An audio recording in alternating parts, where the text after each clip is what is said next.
When the Earth's population will be notified of going between 4D and 3D, the new planet, does a person have to be at least 51% awake to go to 4D? A person has to be at least alive on this planet. How will people be able to make a free will decision between 3D and 4D without disclosure or spiritual instruction? I really don't know how the Andromeda Council plans on addressing that. I do know that we're going to do our best to attempt disclosure in advance of that event in order to ensure as much as we can that this will be an actual free will choice. So at this time, I can't tell you because I don't know. Who is the Orion Empire? What do these beings look like? And where do they come from? Mostly the Orion constellation systems and their neighboring systems. They are composed of greys, humans, and reptoids, and they look like greys, humans, and reptoids. And they're pretty repressive.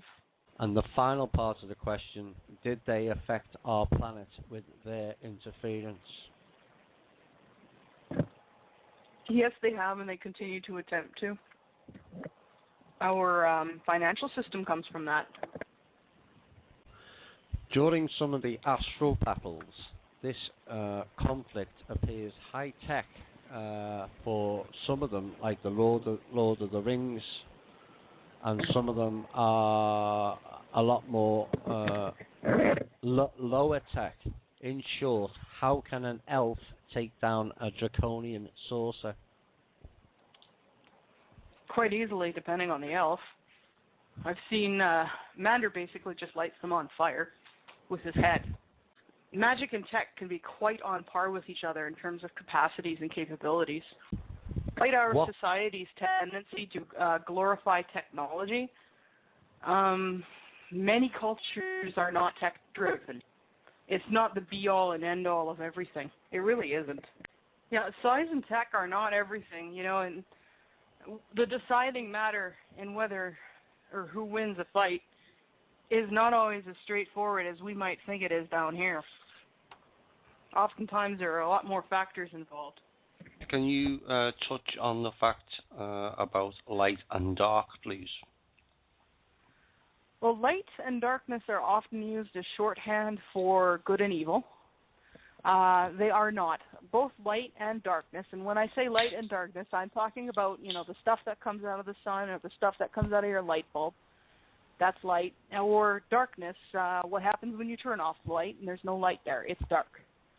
As physical constructs, as the underpinnings of existence, light and darkness are both required in order for existence to function the way it's supposed to be. If you have nothing but light, nothing is differentiated. If you have nothing but darkness, nothing is differentiated. The point of existence is to be differentiated, to be one thing different in a sea of everything different. What we're trying to do in existing is see how many different combinations of everything we can create that are different. That is what experience is. To experience and learn and become part of all of that. In a very remote sense, yes, we are all one because, you know, we're all part of Source and Source is everything. But the point of existence is to be an individual, to be an experiencing being that is different from its surroundings and able to perceive the difference, because that is where the beauty of existence and the fun of existence is. Between light and darkness intersecting, you get a lot of different possibilities. Many different colors, many different forms, lots of different forms of existence. Those two things on their own are not good or evil. They're simply fundamental underpinnings of existence. Part of the problem of the fractal virus is what it did is it it infected the fundamental construct or the fundamental existence of darkness and basically made it crazy. So that all of a sudden, instead of, basically being a partner with light in producing existence, it's tried to take over light and rub it out in order to conquer everything. And that's part of why we have this notion that dark is so bad and evil. The underlying dark existence of this universe has been cleaned. The base part of it has been cleaned.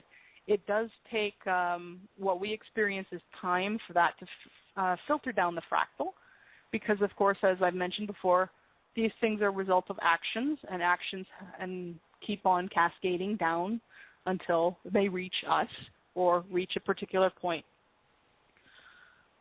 When people talk about the forces of light and the forces of darkness, typically what they're trying to talk about is basically those that preserve life and those that destroy.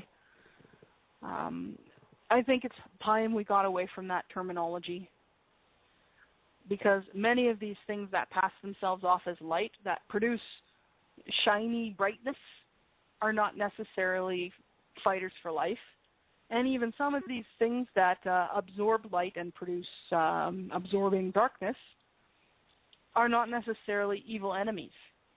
For instance, Admiral Mander, he's from another universe. He's not a native. And in his universe, light and darkness are co-creators in balance and harmony, and they are not associated with good or evil. And he is the child of the dark, the primeval darkness in his universe.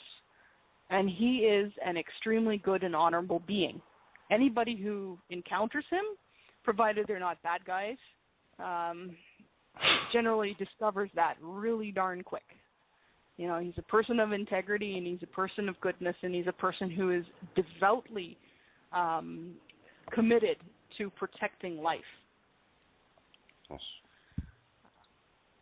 A lot of these beings that declare themselves to be of the light are actually working for the demiurge, the false source that has been set up to help conquer this universe.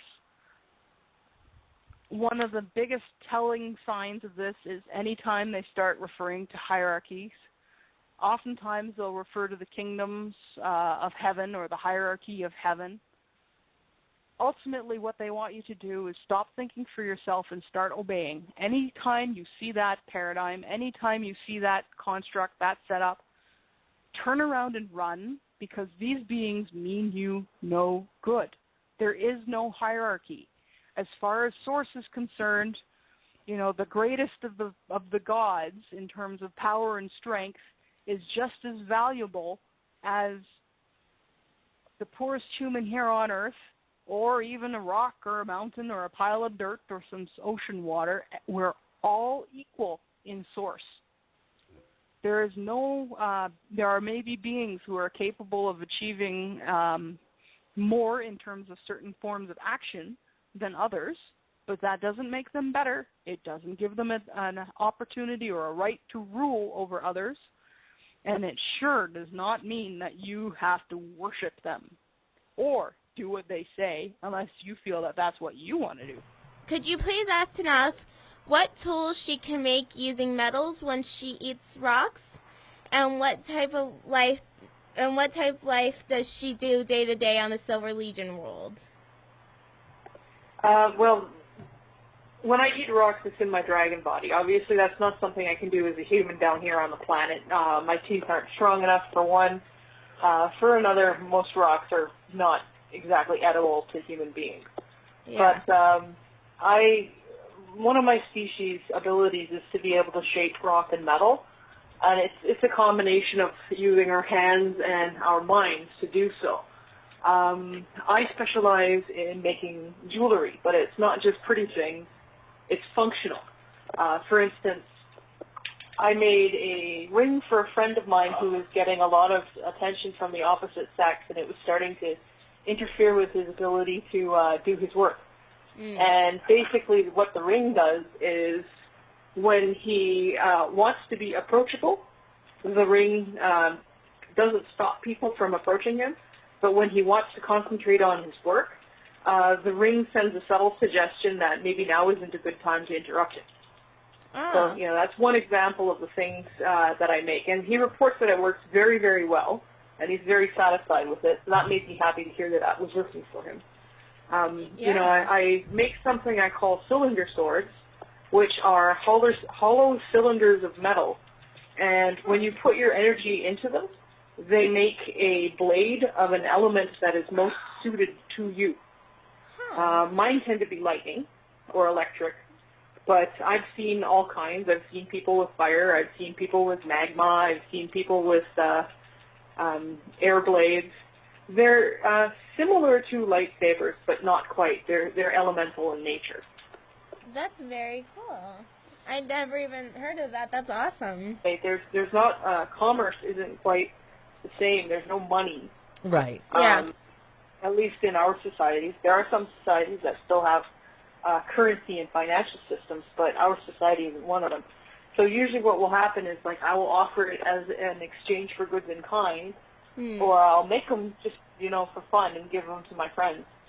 The raw materials, usually I either manifest them straight out of thin air myself, or, you know, I use a replicator, or, you know, if there's a friendly planet around, I'll ask the planet if it wants to donate. Wow. And some of them do. Harmony likes to donate crystals, for instance, for our ships to use as drive. That's and amazing. she makes them. She manufactures these huge house-sized crystals for us to use in Starship drives. Wow. Wow. That's awesome. That's that is so really cool. awesome. Because last time you said, like, you remember, like, your family members and stuff from your past life. Do you remember them? Like, do you miss your children and stuff, like, from your past life? Or do you kind of, like, you just learn to grow with it and you know you'll see them one day, or what?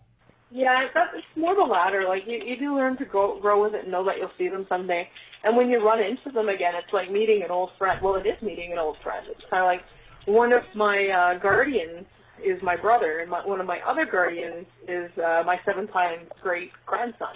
Oh, wow. So, you know, he's quite a bit descended from me, but we've been swapping guardianship over each other for a number of lifetimes, right? Wow. So it's sort of a favor we do for each other.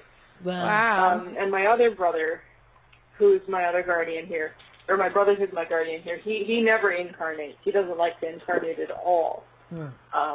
And discovering him again in this life was really good, and he's been a constant companion of mine for over a decade. When you meet somebody who's a relative or a good friend, and it's a bit like Christmas morning. Yeah. I believe it. You know, it's just all that fun of remembering and rediscovering each other, and, you know, all the do you remember when we did this and that, and Wow. things like that. It's always very special. You know, death does happen up there, and we do get upset when friends die and when family members die, but we always know they will come back eventually. Right. Yeah. And I will see them again. So it does take the edge off of it a bit. On your planet, do you have, like, sickness and cancer? I mean, all this kind of stuff, or how do people die up there, and what are the normal ages? And do you age like we do? Like, how does all that? Well, for dragons, for my particular kind of dragon, our biology doesn't work the same as it does for organics. We're mineral-based. We don't have cell senescence, which is the process by which your cells stop reproducing in an efficient manner and start to lose information over time. Wow. And end up dying. So we don't age, as in we don't weaken with our age. We just get bigger and stronger and keep going and going and going. So we don't really, we're also not susceptible to disease or poison or anything like that, because everything we use we turn into energy, right? Anything we get into our bodies gets turned into energy. So that's one thing that we're not susceptible to. Other people are, but my particular species we're pretty hardy.